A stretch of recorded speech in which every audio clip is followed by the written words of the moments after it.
ကျွန်တော်တို့ပါတီကိုများဆုံးထောက်ခံနေတဲ့ဒေတာကို KIA ကသိမ့်ပိုက်ထားပြီးမှဘယ်ထက်ပြပြောင်းလုပ်တာ KIA ကလက်နက်ကင်ပြီးမှနိုင်ငံရေးလို့ဘာကြောင့်ကျွန်တော်ပိတ်ဆို့နေရတာလဲတိုင်းဒေသဓာတ်မှုပြည်ကိုဥပဒေကပြောနေပေမဲ့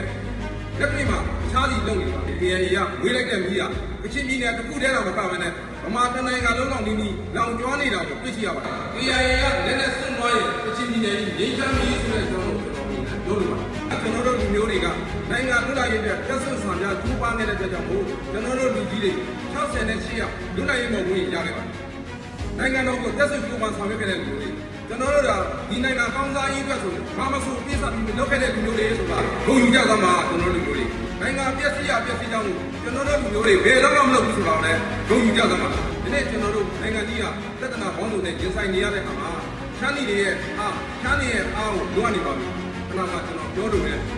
ကျွန်တော်တို့ကချင်ပြည်နယ်ထဲမှာလောက်လိုက်တဲ့မိရဒီနေ့မြန်မာနိုင်ငံလုံးလောက်နေနီးလောက်နေပါပြီအဲ့ဒီကနေဆိုင်မှာအဲ့ဒီမိဘကိုပြန်လဲငြိမ်းချမ်းဖို့ကချမ်းနီမျိုးစုအားလုံးရဲ့အားကိုလွှမ်းနေပါတယ်ဒါကြောင့်မို့ဒီနေ့ကျွန်တော်ဒီနေ့တကူပွဲတော်ကြီးကနေစပြီးမှချမ်းနီသူတိဘူးကြပါစီယုံကြပါကျွန်တော်တို့ဒီနေ့ပြည်သူအာဏာကိုပြည်သူလက်ကပြန်ဖဲ့မဲ့အချိန်မှာပြည်သူတွေမှန်မှန်ကန်ကန်နဲ့ပြည်သူအာဏာအစစ်မှန်ရယူဆကြရအောင်လက်နက်ကင်တဲ့လူတွေကလက်ညှိုးကွေးပြီးမှပြည်သူကိုချိန်ချောက်နေကြတယ်အဲ့ဒီလက်ညှိုးကွေးပြီးမှပြည်သူကိုချိန်ချောက်နေတဲ့လူတွေကိုကျွန်တော်တို့ကပြည်သူကထပ်ပံနေမယ်ဆိုရင်လက်ညှိုးထိုးပြီးမှဒီကောင်ကိုပက်ပက်ဆိုပြောပါ